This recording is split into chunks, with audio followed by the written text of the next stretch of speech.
16 em parlava de bon matí al portal, mentre el sol esperaven i els carros veien passar.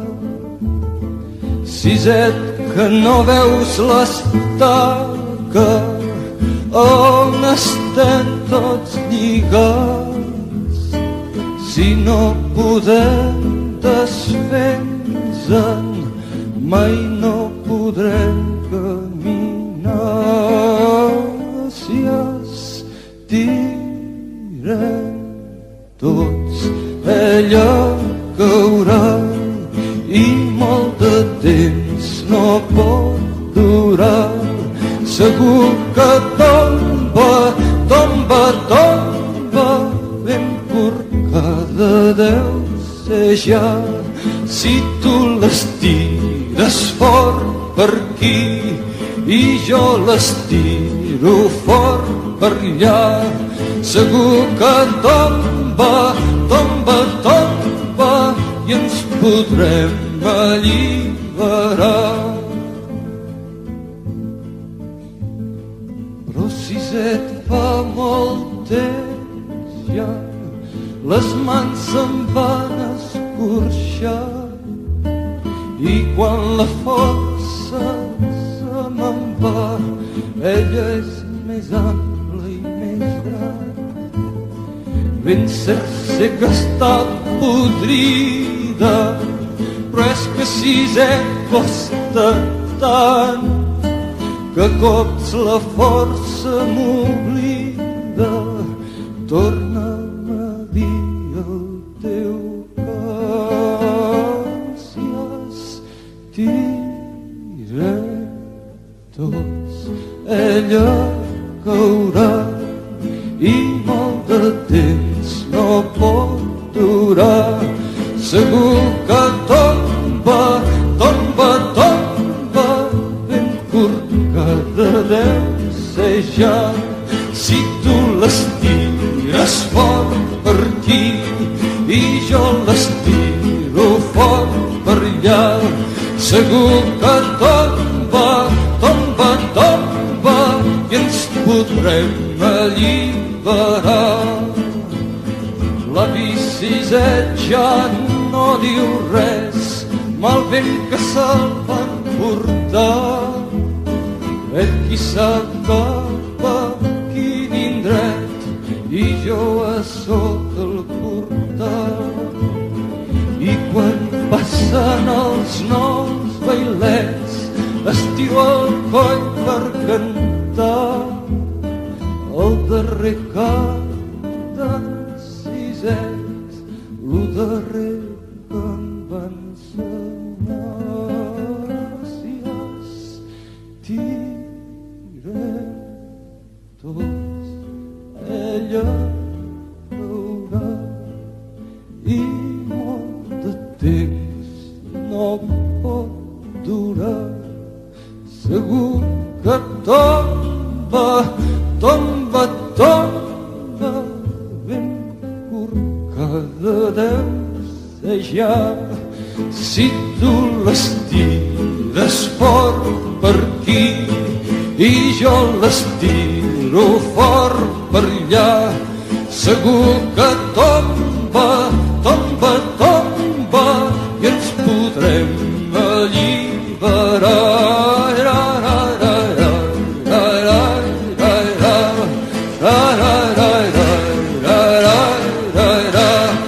Segur que tomba, tomba, tomba i ens podrem alliberar.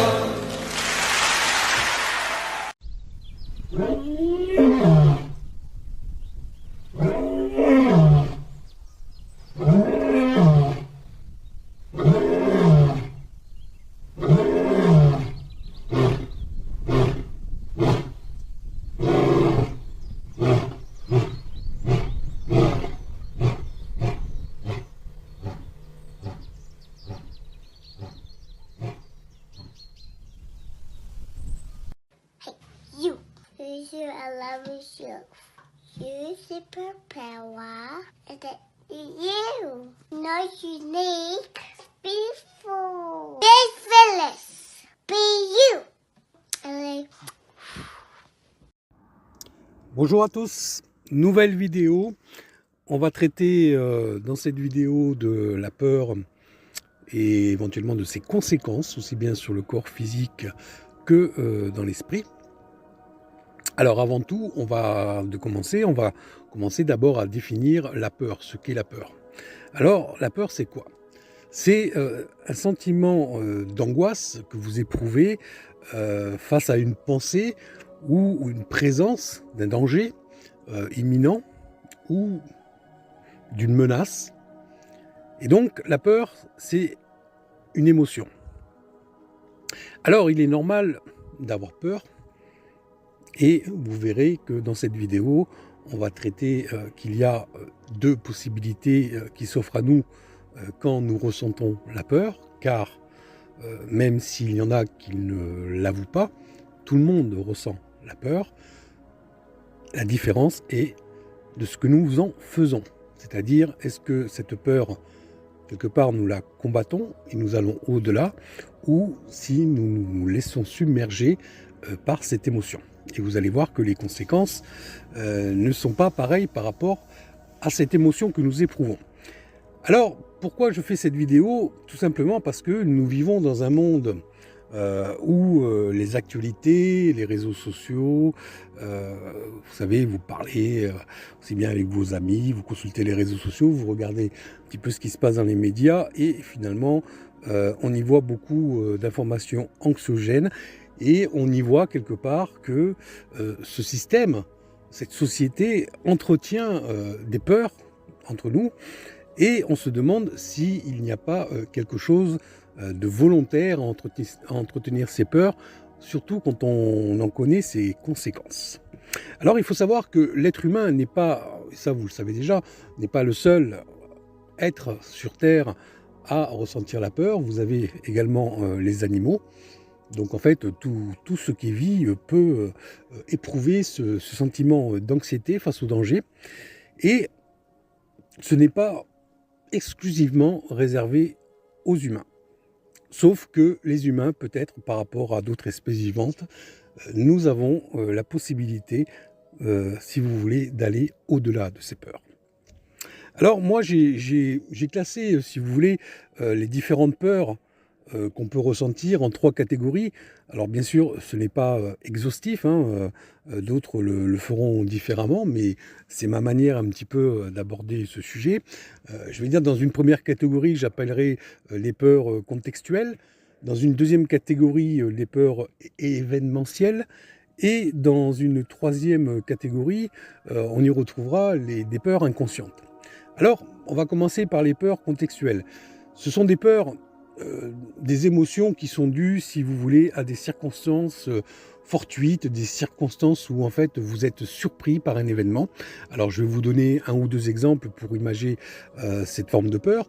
Par exemple, vous vous baladez en forêt ou sur un chemin de campagne et tout d'un coup surgit devant vous un chien assez agressif qui vous tient en respect avec un grognement menaçant.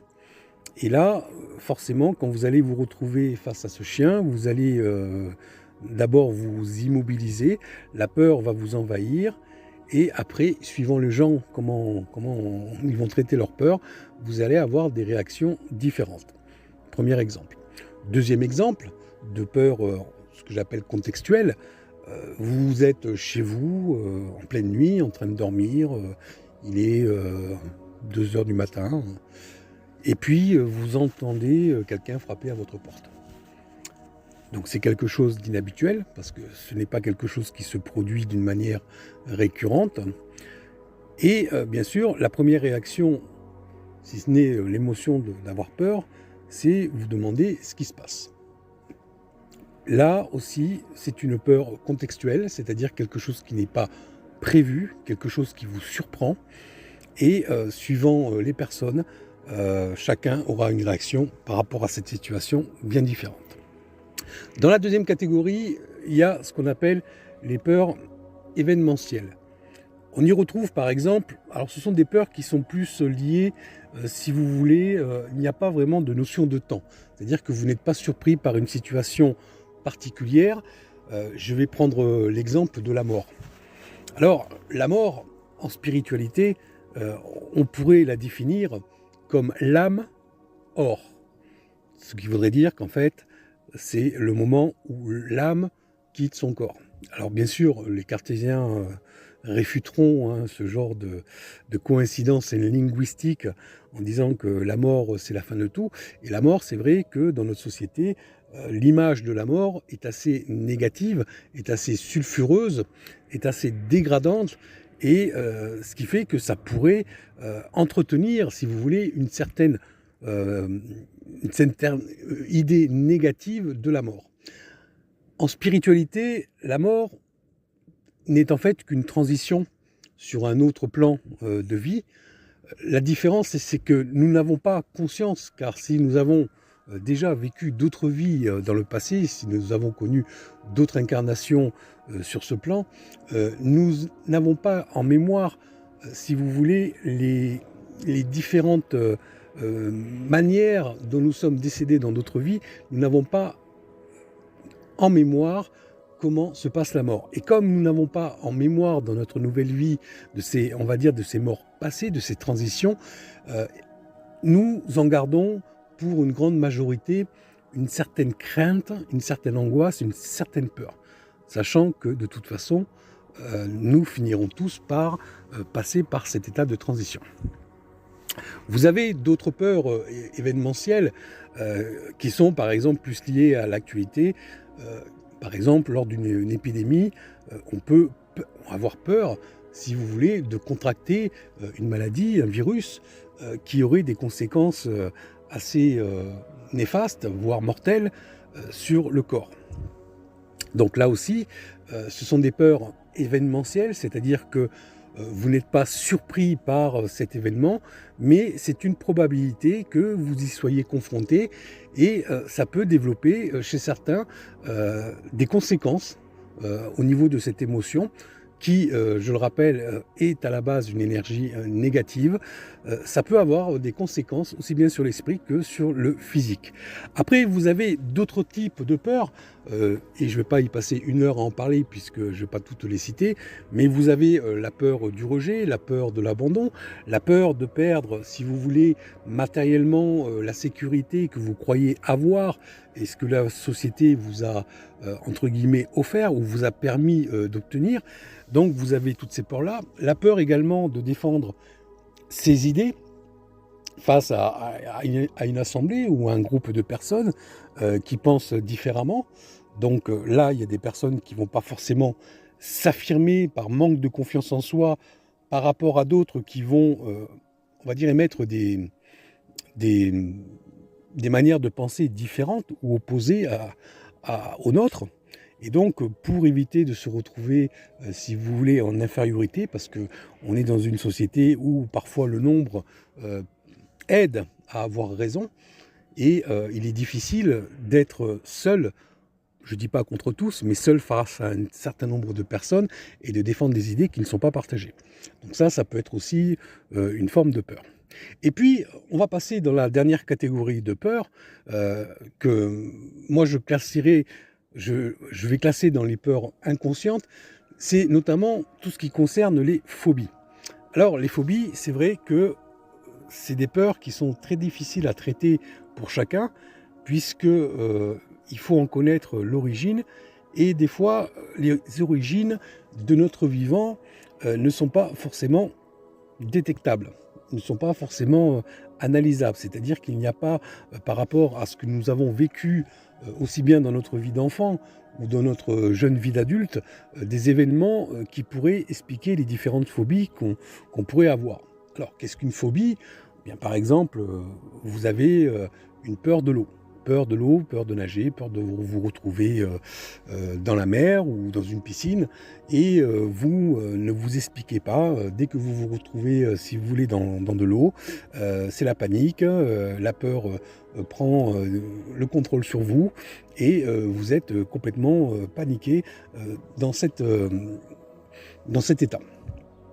Vous avez des phobies aussi liées à des insectes ou des animaux, par exemple des gens qui ont la phobie alors, des araignées hein, ou autres, c'est-à-dire qu'ils ne pourraient pas, même une toute petite araignée, hein, savoir que cet insecte serait présent dans une pièce de vie ou dans une chambre à coucher, eh bien la personne se retrouverait dans un état d'angoisse tel qu'elle ne pourrait pas, si vous voulez, fermer les yeux, sachant que cet insecte serait dans la même pièce que lui, donc, enfin dans la même pièce qu'elle. Donc c'est ce qu'on appelle des phobies qui sont souvent des peurs qui sont très difficiles à surmonter. Alors maintenant qu'on a classé ces peurs dans plusieurs catégories, et je vous rappelle que la liste n'est pas exhaustive, maintenant on va parler, si vous voulez, des conséquences. Quelles conséquences ça peut avoir sur, aussi bien sur le comportement, sur l'humain, sur le corps, que sur l'esprit. Alors, comme je l'ai dit tout à l'heure, la peur est une émotion négative. C'est-à-dire que ça engendre des égrégores, hein, quand la peur touche plusieurs personnes dans un même lieu, ça fait des égrégores négatifs. Et on pourrait aller plus loin, c'est qu'en spiritualité, on dit que ces égrégores nourrissent, si vous voulez, les entités qui seraient dans le bas astral. Elles se nourrissent essentiellement d'énergie négative, et une des plus croustillantes, une des plus, pour elles, hein, en tout cas pour ces entités, une des plus délicieuses serait liée à la peur, et qui permet également de prendre le contrôle de certains êtres. Donc la peur engendre une énergie négative, ça il faut bien le retenir. Alors, quelles sont les conséquences par exemple au niveau corporel? Eh bien, dans une situation où vous avez peur, vous pouvez vous retrouver paralysé, vous pouvez sentir une forme de paralysie, et d'autres manifestations physiques comme des jambes cotonneuses ou des jambes, si vous voulez, qui ne vous portent plus.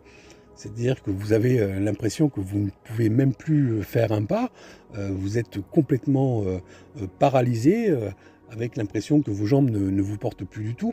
Vous pouvez avoir des migraines par rapport à ces peurs.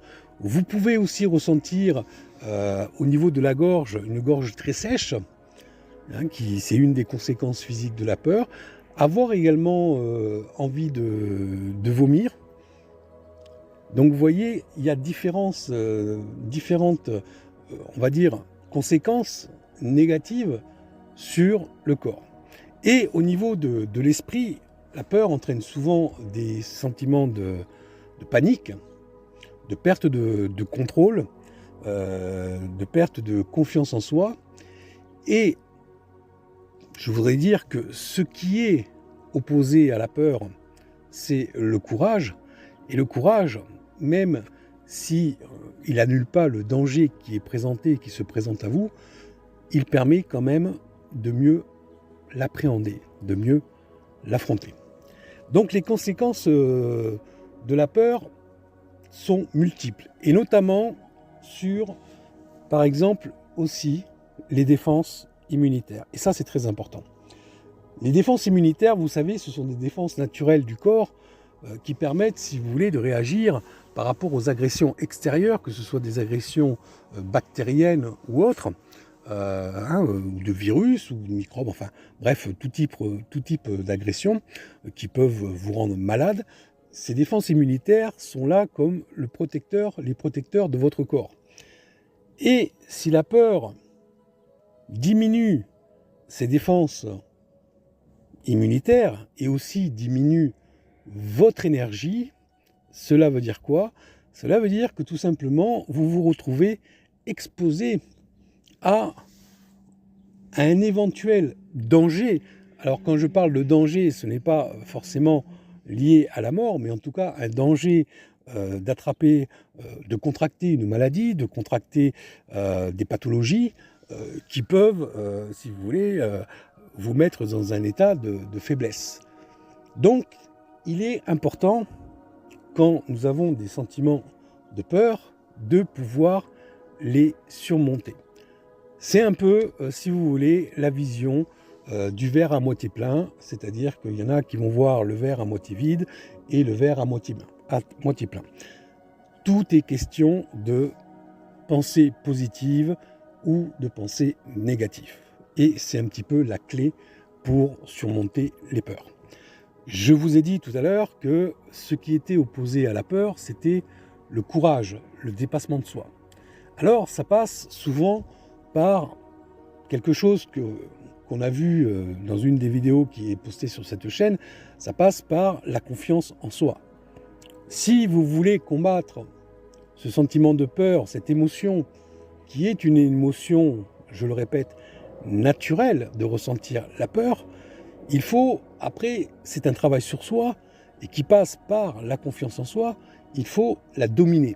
Car si vous ne dominez pas cette émotion négative, vous en subirez les conséquences.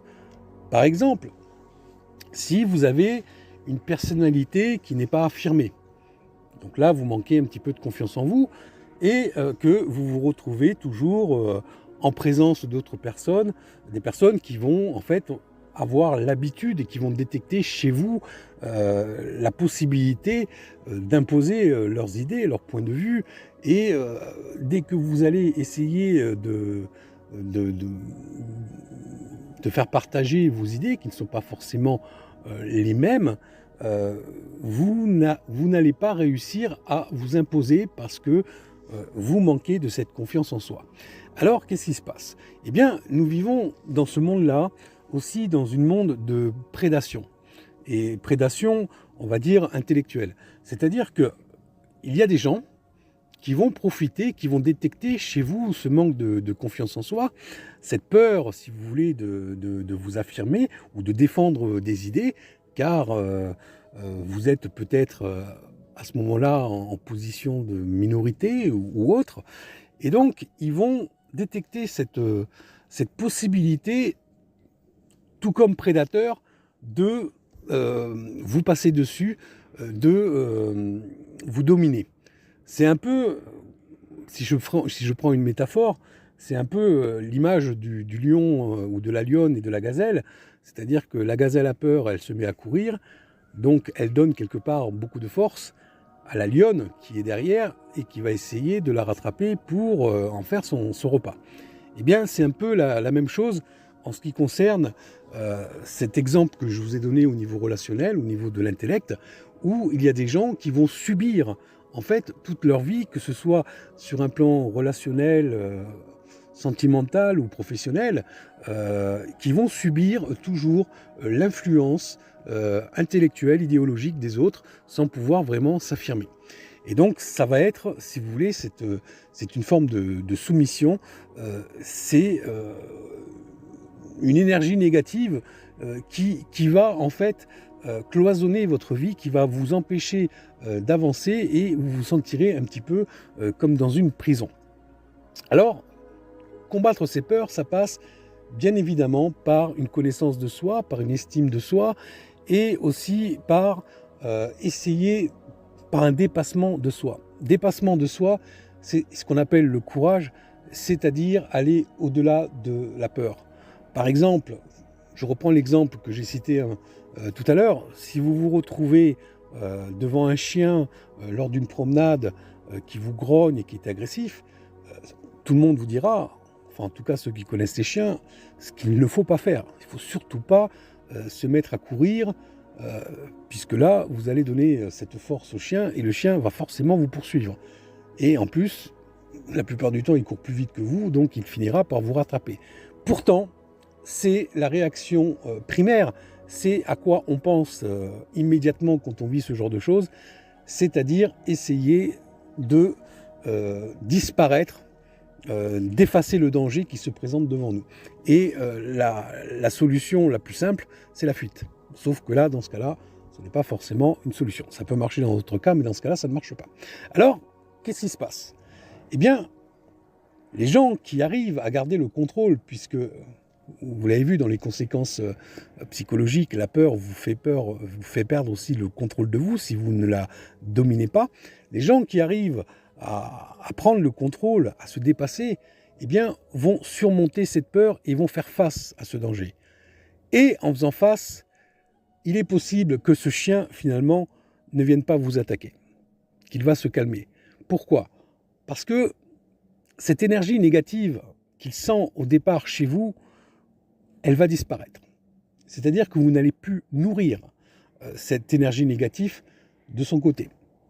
Et donc, même s'il continuera à vous tenir en respect, vous pourrez, d'une manière subtile et d'une manière très discrète, tout doucement vous écarter de lui et ainsi vous extirper de ce danger potentiel. Il y a d'autres possibilités. Je connais quelqu'un qui, une fois, avec un chien, a connu une situation où un chien courait vers elle et qui avait bien l'intention de l'attaquer, de le mordre. Et cette personne a tendu son bras avec la main ouverte, faire signe à ce chien de stopper. Et ça a marché. Le chien s'est arrêté à quelques mètres de la personne, tout bête. Et ensuite, le chien s'est calmé et ne l'a plus attaqué. Donc vous voyez, il y a différentes réactions. Ça passe par le dépassement de soi. Ça, alors ce que je viens de vous donner, c'est un exemple, mais un exemple qui est applicable pour plein d'autres. C'est-à-dire que vous pouvez retrouver ce dépassement de soi, soit pour défendre vos idées, soit dans le milieu professionnel, soit également dans le milieu sentimental. Alors ça passe bien sûr par un travail sur soi, par une estimation, une confiance en soi. C'est un travail qui, pour certains, qui va être de longue haleine, mais qui est important parce que, en fait, dans l'absolu, en fait, vous transformez cette énergie négative en énergie positive. Et c'est là qu'est, si vous voulez, tout le... Où là, on peut dire que finalement, on transforme, si vous voulez, la peur comme une énergie de bienfait. C'est-à-dire que vous en faites quelque chose de positif. Et quelles que soient les situations pour lesquelles vous êtes confrontés. Donc il est important, dans votre vie, de pouvoir analyser, d'essayer de vous surpasser, mais surtout pour pouvoir avancer, parce que c'est la différence entre les gens qui avancent et les gens qui stagnent, voire qui reculent dans leur vie, c'est ce dépassement de soi, qu'on appelle aussi le courage, et qui est simplement de surmonter ses peurs et ses angoisses. Voilà, c'est terminé pour cette vidéo, et je vous dis à bientôt pour une autre vidéo.